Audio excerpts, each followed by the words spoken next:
Päivä 32, testi 28. Päivä 33. Menestystä vihdoinkin. Loitseen yhdistelmää käyttämällä olen onnistunut luomaan eräänlaisen taskuulottuvuuden, joka on olemassa ajan ulkopuolella, jolloin tämä päiväkirja pysyy ehjänä, vaikka muu maailma nollautuu. Oi, aivan. Oletan, että tämä on teknisesti ensimmäinen merkintä päiväkirjaan, joten selitän tilanteen. Nimeni on Twilight Sparkle ja viimeiset 33 päivää olen ollut jumissa aikasilmukassa, toistaan 23. maaliskuuta. On edelleen tuntematonta, miten silmukka alkoi tai miten voisi lopettaa sen. Ainoa mitä voin varmuudella sanoa on se, että aika muualla maailmassa nollautuu joka yö ja joka aamu herätessäni on 23. päivän aamu. Erilaiset testit ovat päätyneet seuraaviin johtopäätöksiin. Kaikista poneista, joiden kanssa olen puhunut, olin ainoa, joka muistaa edellisen silmukkan. On mahdotonta pysyä herällä keskiyön jälkeen, heti kun kuu saavuttaa huippukohtansa, menen tajuttomaksi, eikä mikään taikuus voi estää tätä. Riippumatta siitä, missä olin nukahdettuani, herään aina takaisin sängyssäni tarkalleen kello 7.23. Lukuun ottamatta tätä päiväkirjaa, mikään tekemäni ei vaikuta seuraavaan silmukkaan. Tähän sisältyvät muutokset omaan kehooni, kuten leikattu harja tai häntä. Päivä etenee täsmälleen samalla tavalla joka kerta. Ainoat erot johtuvat omista toimistani, minkin silmukan aikana. Spike tekee aina saman aamiaisin, sanoo samat asiat. Jne. Kesti vain muutama päivä ennen kuin aloin työstää menetelmää, jolla esine voidaan säilyttää yhdestä silmukasta toiseen. Ja tämä läpimurto saa minut uskomaan, että ulospääsy tästä silmukasta on mahdollinen.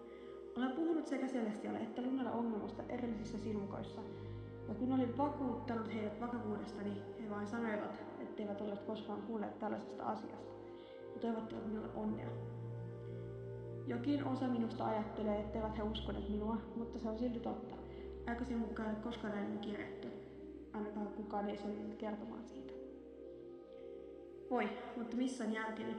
Toivottavasti tämä päiväkirja auttaa minua pitämään ajatukseni kasassa, kun työskentelen ratkaisun parissa. Olen yrittänyt painaa silmukasta usean otteeseen käyttämään erilaisia aikamuutossyövereitä, mutta kaikki ovat epäonnistuneet. Se on melkein kuin olisin lukitussa aikalaatikossa ja loitsut tähän asti ovat epäonnistuneet tuomaan minut ulos päivästä, johon olen vankittua. Tai ehkä olen matkustanut omassa aikavirrassani, jolloin olisin ollut jumissa useita vuosia sen perusteella, kuinka pitkälle olen yrittänyt matkustaa tulevaisuuteen. Loitsut ovat tietenkin väliaikaisia, mutta on vaikea sanoa, kuinka pitkälle olen matkustanut, jos olen matkustanut lainkaan silmukan vuoksi. Jos ulospääsy on olemassa, on epätodennäköistä, että aikaloitsu yksin olisi vastaus. Testit ovat myös vahvistaneet, että en itse vanhene silmukassa. Kehoni solut, jotka kuolivat päivän aikana, ovat taas elossa seuraavana aamuna. Tämä saa minut uskomaan, että jos itse kuolisin, heräisin taas seuraavana aamuna. Kuitenkaan en ole valmis suorittamaan tällaista testiä. Jatkan työskentelyä ulospääsyn löytämiseksi loppupäivän. Tämän päiväkirjan menestys on täyttänyt minut uudella toivolla ja olen valmis tarttumaan seuraavan askeleeseen. Päivä 34. Testit epäonnistuvat jatkuvasti. Mikä muu kuin tämä päiväkirja, johon mieleni ei pysy muuttumattomana restoinnin jälkeen. Mietin nyt, miten muistini pysyy ehjänä. Kesti monimutkaisen loitsuverkon ylläpidää tätä päiväkirjaa elossa. Ja jos koskaan unohtaisi lausuani päivän päätteeksi, kaikki mitä näillä sivuilla on, katoaisi. Ellen ehkä löytäisi päiväkirjaa sellaisena kuin se oli edellisen silmukan alussa, eikä koko uuden silmukan alussa. Minun täytyy testata teoriaa jollakin vähemmän arvokkaalla. Mutta puhun taas sivusta. Jollain tavalla muistini säilyy, kun kaikki muu maailmassa nollaantuu ilman mitään loitsua. Ajatus siitä, että tämä kaikki on vain päässäni, että minä olen se, joka menee hulluksi, on käynyt mielessäni usean otteeseen. Kuitenkin tämän päiväkirjan menestys näyttää sulkevan sen mahdollisuuden pois. Päivä 37. Valitettavasti kohtaan jälleen uuden epäonnistumisen. Pienen muistikirjan, jossa on muutama lyhyt muistiinpano pitäminen samassa loitsussa kuin päiväkirja 2 silmukan ajan sen jälkeen sen nollaaminen osoitti, että silmukka on todellakin alkuperäiseltä päivältä, eikä edelliseltä silmukalta. Tämä ei kuitenkaan ole varsinaisesti takaisku, se todistaa vain alkuperäisen hypoteesin oikeaksi. Toivoni ei ole vielä hiipunut, että tämä päiväkirja sitoo mielen yhä todellisuuteen. Tämä silmukka ei ole kaikkialla läsnä. Ehkä, jos heittäisin itselleni samanlaisia loitsuja eläessä silmukan ulkopuolella, voisin siten paeta siitä. Kuitenkin vaikutukset elävän organismin olemiseen ajasta järjestyksessä ovat vielä tuntemattomia. On vielä monia kokeita ja testejä suoritettavana. Nyt minulla on kuitenkin uusi koe suunniteltavana, jos silmukka toistaa edellisen silmukan sen sijaan, ettei toista alkuperäisen päivän. Se voisi tarkoittaa, että ulospääsystä on paljon yksinkertaisempaa kuin alun perin ajattelin. Päivä 42. Erilaiset elävät orgaaniset ainekset, ruoho, omenat ja jopa nuori taimi, testit, kun niitä on säilytetty ajasta eristyksessä resetoinnin aikana, ovat kaikki olleet tuloksettomia. Ruoho, kun se haettiin takaisin, oli palannut pelkiksi siemeniksi, kun taas omenat olivat menäntyneet pölyksi. Taimi kuitenkin katosi. Nykyinen hypoteesini on, että mitä monimutkaisempaa elämä on, sitä vaikeampaa sen on selvitä ajasta eristyksessä. Vaikka taimi hämmentää minua, olin odottanut löytäväni siemeniä tai ehkä kuolleina kuihtavan puun, kun avasin taskudimensionin. Siellä ei ollut muuta kuin päiväkirjani. Suoritettuani muutamia testejä olen vahvistanut, että vaikka se on ajasta eristyksessä, itse päiväkirja ei fyysisesti vanhene. Näyttää siltä, että päiväkirjasta on tullut eräänlainen universaali vakio. Olen varma, että vapauden salaisuus piilee jossain tässä kirjan suojelemiseen käytetyissä loitsuissa. Olen siitä varma. Päivä 43. Mietin koko päivän tutkimustyötä ystävilleni. Rakastan heitä ja kaipaan heitä kovasti, joten päätin kerätä heidät kaikki yhteen mukavaa päivää varten. Rarity ja Applejack tarvitsivat hieman vakuuttelua, mutta kaiken kaikkiaan se oli enemmän kuin sen arvoista. Minun täytyy muistaa, että olen yksin. Ei ole väliä, kuinka eristyksessä tilanteeni on. Ystäväni otan tukenani, vaikka he eivät tietäisikään mitäkään läpi. Olen kuullut useita kierroksia siitä, kun olin edes puhunut heidän kanssaan. Enkä edes tiennyt, mistä puhua. Ystäväni olivat huolissaan minusta, sanovat, että olin outo. En ole yllättynyt. Olin elänyt samaa päivää jo yli kuukauden ajan. Silti vakuutin heille, että olin kunnossa ja pystyin nauttimaan heidän seurastaan täysin rinnoin. Tästä eteenpäin teen prioriteetiksi viettää aikaa heidän kanssaan kerran 7 silmukassa. Päivä 52. Ei vieläkään onnea elävän organismin ajanpiirran ylläpitämisessä aina ulkopuolella. Mitä yksinkertaisempi organismi, sitä vähemmän vaikutusta siihen on. Erilaiset bakteerikoloniat osoittavat kasvua, joka yleensä liittyy noin viikkoon. Jos olisi lainkaan mahdollista jollain tavalla siirtyä tilaan, jossa elintoiminnot ovat pysähdyksessä, monimutkaisempien olentojen voisi olla mahdollista selvitä siitä. Erilaiset komplikaatiot tällaisessa menetelmässä painavat minua raskaasti, mutta tällä hetkellä se on paras ideani. Aikaisemmin elämämateria ei koe haitallisia vaikutuksia ajasta ulkopuolisessa tilassa. Päivä 59. Jotain rajallista menestystä viimeisestä kokeestani. Näyttää siltä, että kuolleet organismit eivät vaikuta lainkaan. On mahdollista, että sillä on jotain tekemistä elämän kanssa, joka toimii eräänlaisena tarkkailijana ja vaikuttaa lopputulokseen.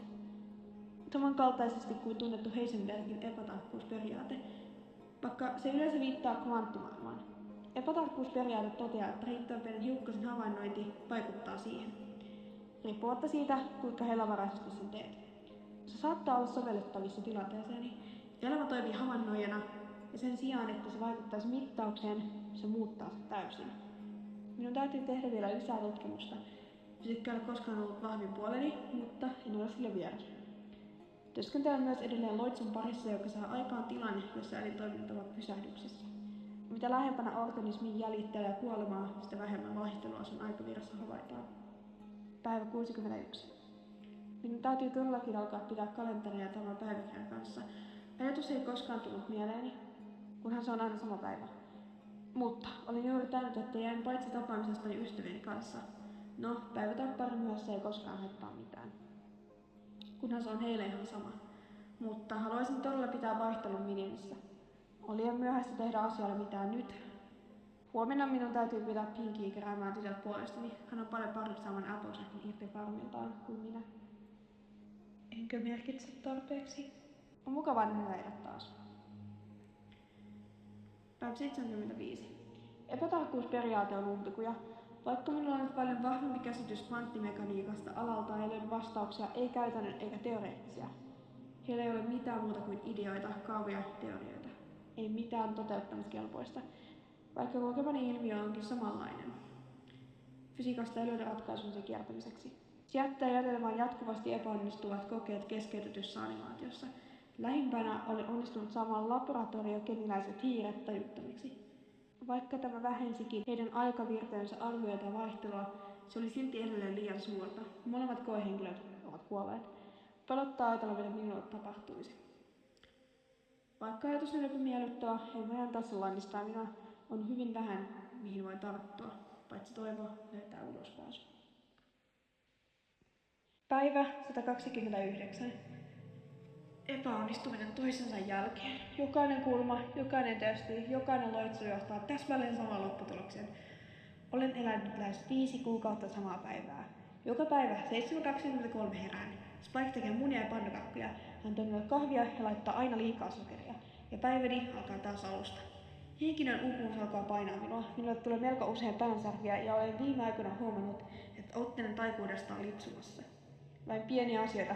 Teleportaatio on liian pitkä tai vahingossa lyön jotain pöytää, kun yritin laskea sen alas. Tarvitsen lomaa. Ehkä ystäväni haluaisivat lähteä pakoon vain päiväksi. Päivä 131. Olen palannut töihin uudella mielellä. Kesti jonkin aikaa vakuuttaa heidät, mutta sain lopulta ystäväni tulemaan Baltimoreen kanssani pariksi päiväksi. No, sanoin heille, että se olisi vain muutama päivä. Nukuin kaupungin parhaassa hotellissa ja heräsin takaisin sängyssäni, kuten aina. Silti tauko oli mukava, ja se oli vaihtelua luupin monotonisuudelle. Luulen, että otan tänään melko rennosti ja huomenna hyppään takaisin kokeiluni pariin. Uudella innolla. Löydän ulospääsyn. Päivä 183. Päänsärkyt alkavat taas, stressi kasvaa, kun loitsut epäonnistuvat jatkuvasti ja testit jatkuvat epäselvinä tai negatiivisina. Jos todella olen laatikossa, se on lukittu tiukemmin kuin Casualtyn linnanholvit. Haluaisin uskoa, että jopa vahvimmat lukot voidaan murtaa ajan ja kärsivällisyyden myötä, mutta minun kärsivällisyyteni on loppumassa. Jopa ystävieni kanssa. On vain niin monta kertaa, kun mä kuunnellaan Rabbitin jaarittelun uusista kevätnekoistaan. Se on aina sama keskustelu, aina samat aiheet, aina sama, kerta toisensa jälkeen.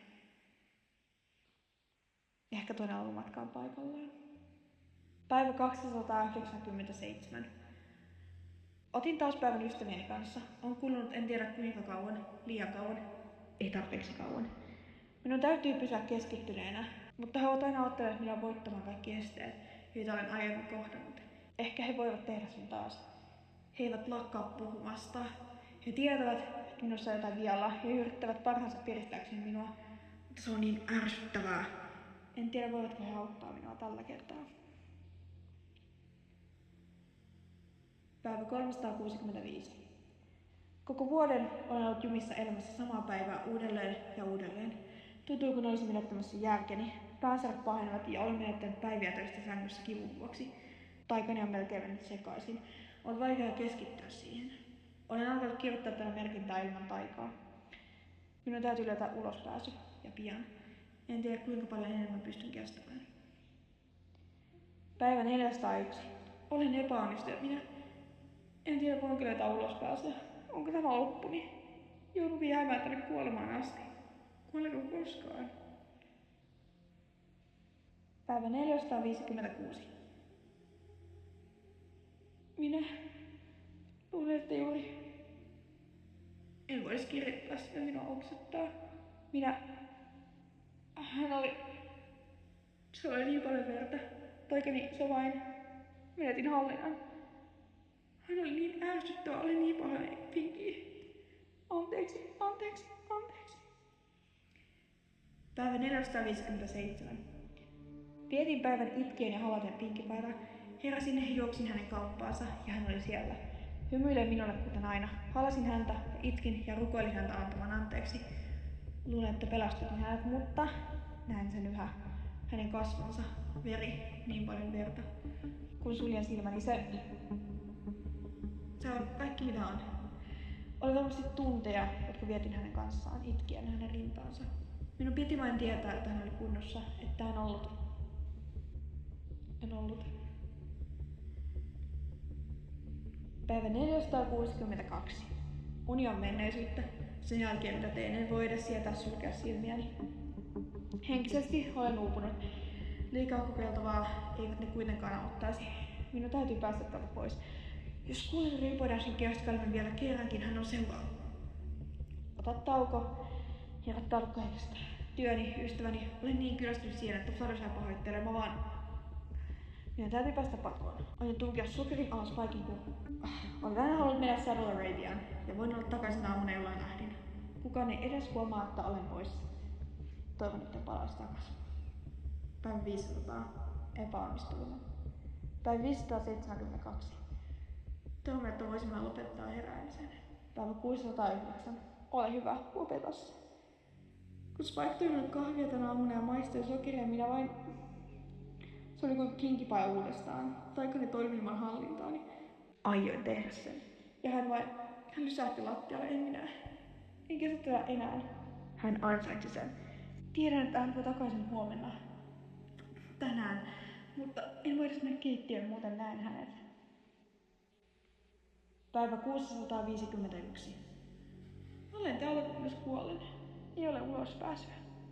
Mutta en vanhene täällä. En voi kuolla. En kuole koskaan. Olen täällä ikuisesti.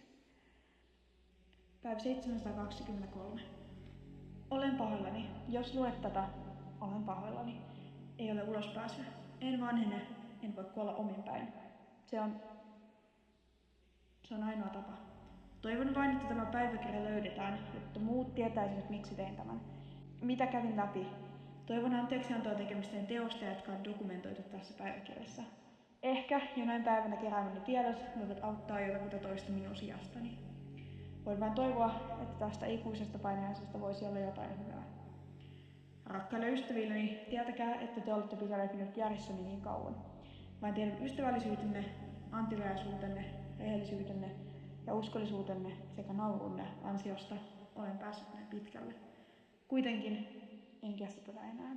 Pyydän teitä, älkää moittiko minua teostani. Ymmärtäkää, että tällainen elämä ei ole elämisen arvoista. Päivä 733. Heräsin kello 7.23. Jopa edes se ei vapaata minua. Onko tämä jokin sairas rangaistus? Mitä minä tein ansaitakseni tämän helvetin? En kestä tätä enää. Minun täytyy yrittää uudelleen. Päivä 734. Heräsin. Päivä 735. Heräsin. Päivä 736. Heräsin.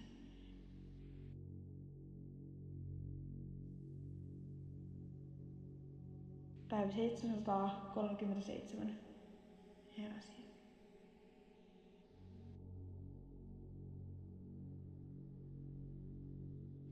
Päivä 738. Heräsin.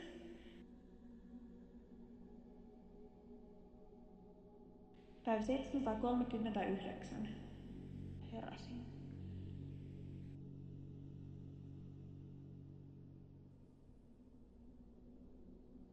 Päivä 740. Heräsin.